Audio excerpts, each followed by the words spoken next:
কি যে ভালো খেলাম। মানে অসাধারণের থেকেও অসাধারণ যদি কিছু থাকে সেটা হচ্ছে এইটা। নাও নাও, এবার চট করে রেসিপিটা বলে ফেলো দেখি, কিভাবে বানালে এত সুন্দর একটা জিনিস। প্রথমে এই মাছটা রান্না করার জন্য কাঁচা আম দুটো নিয়েছি, আর কাঁচা পাকা লঙ্কা নিয়েছি, আর শুকনো লঙ্কাও নিয়েছি। আমি আপনার দু রকমের লঙ্কাই নিয়েছি, এখানে ব্যবহার করেছি এখানে। এবার আমটাকে ভালো করে পুড়িয়ে নিতে হবে, যাতে ভেতরটা অবধি ভালো সিদ্ধ হয়ে যায়। এবার তার মধ্যে লঙ্কাগুলো আমি বেশ ভালো করে পুড়িয়ে নিয়েছি। এ দেখুন আমটাকে কি সুন্দর করে আমি পুড়িয়েছি। আমটা খুব সুন্দর পোড়ানো হয়েছিল, আর যা ভালো পোড়ানো হলে ছাড়ানোতে খুব সুবিধা হয়। এবার আমের চোকলাগুলোকে ভালো করে ছাড়িয়ে নিয়েছি, নিয়ে এবার আমগুলোকে ভালো করে ধুয়ে নিতে হবে। ধুয়ে নিয়ে তারপরে এটার একটা পেস্ট বানাতে হবে। এবার আমি ওই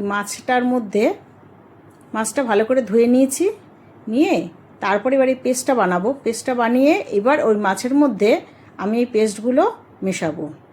দেখুন মাছটা দেখুন পরিষ্কার করে ধুয়ে নিয়েছি, তারপর আমি পেস্টটা বানিয়ে নিয়েছি। এবার এই মাছের মধ্যে একটু সর্ষের তেল দিলাম, কাসুন্দ দিলাম, দিয়ে এবার যে পেস্টটা বানিয়েছিলাম কাঁচা লঙ্কা আর আম দিয়ে, সেই পেস্টটা এর মধ্যে দিয়ে দিলাম। দিয়ে আমি বেশ খানিকক্ষণ মাখিয়ে ম্যারিনেট করে রেখে দিয়েছিলাম। এবার ম্যারিনেটটা আপনারা আপনাদের মতো অনুযায়ী করবেন। 5-10 মানে মিনিমাম তো 15 মিনিট রাখতেই হবে, যাতে কাতলা মাছ কাঁচা মাছ রান্না হবে। এবার আমি একটা পাত্রের মধ্যে গরম জল বসিয়েছিলাম, তাতে এলাচ আর দারচিনি দিয়ে জলটাকে ভালো করে ফুটিয়ে নিয়েছি। এটা আমার মাছের ব্যবহার করতে হবে। এবার আমি একটা ফ্রাই প্যানে তেল গরম করলাম, সর্ষের তেল গরম করে আমি ততক্ষণে তেলটা গরম হতে একটা পেঁয়াজ চপ করে নিয়েছি। আমি এখানে দুটো বড় সাইজের পেঁয়াজ চপ করেছি। এবার ওই চপ করা পেঁয়াজ কড়াইয়ের মধ্যে দিয়ে ভালো করে পেঁয়াজটাকে ভেজে নিতে হবে। তো পেঁয়াজটা ব্রাউন না করলেও চলবে, আপনাদের মতো করে নেবেন। মানে আমি ঠিক ব্রাউনের আগে, মানে যখন ব্রাউনের আগে যে কালার রঙটা আসে সেই রঙটা আসা অবধি অপেক্ষা করছিলাম। তারপরে এই দেখুন এদিকে জলটা ফুটছে। তারপরে আমি একটা মশলা তৈরি করে নিলাম, জিরের গুঁড়ো, লঙ্কার গুঁড়ো আর হলুদ, আর এর মধ্যে নুন, সব কিছু একসাথে মিশিয়ে একটু জল দিয়ে মিশিয়ে নিয়েছিলাম। মিশিয়ে এবার যখন আমার পেঁয়াজটা দেখলাম একটু বেশ ভাজা ভাজা হয়ে এসছে, এবার ওই পেঁয়াজের মধ্যে আমি এই মশলাটা দিয়ে দেবো। দেখুন পেঁয়াজটা ব্রাউনও হয়নি, আবার একদম কাঁচাও নেই, মোটামুটি ঠিকঠাকই আছে পেঁয়াজটা ভাজা। এবার এর মধ্যে এই মশলাটা মিশিয়ে নেব। মিশিয়ে নেওয়ার পর মশলাটাকে ভালো করে কষাতে হবে। মশলা বেশ অনেকক্ষণ ধরে কষাতে হবে, যতক্ষণ না মশলাটা দিয়ে একটা রঙ ছাড়ছে।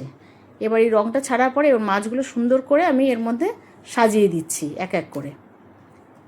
সাজিয়ে দেওয়ার পরে এইবার মশলাটা যেটুকুনি বাকি ছিল সেটা ওর উপর দিয়ে দিয়েছি, দিয়ে ঢাকা দিয়ে বেশ গ্যাস একদম সিম করে আপনার 7 মিনিটের মতো আমি রেখেছি। রাখার পরে এবার ওই মাছটা দেখুন জল ছেড়েছে কীভাবে। তারপরে আমি ওই গরম মশলার জলটা রেখেছিলাম বানিয়ে, গরম জলটা, সেটা এবার এর মধ্যে আমি দিয়ে দিচ্ছি। এবার এর উপরে আমি সুন্দর দেখানোর জন্য কাঁচা পাকা লঙ্কাও দিয়ে দিলাম গোটা কয়েকটা। এটা তো আর ঝাল হবে না, এটা জাস্ট দেখার সুন্দরের জন্য। এবার আমি আবার একটু জল দেব, দিয়ে আমি এটাকে বেশ খানিকক্ষণের জন্য চাপা দিয়ে গ্যাস একদম সিম করে বসিয়ে রেখে দেবো। এবার দেখুন মাছটা আমার কমপ্লিট হয়ে গেছে। এবার চারি সাইড দিয়ে তেলও ছেড়ে এসছে। বুঝলাম।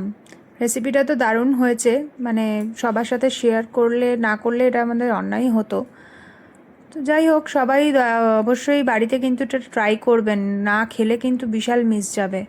আর কাতলা মাছ যে এইভাবে মানে বানানো যেতে পারে আমার সত্যিই কোনো আইডিয়া ছিল না।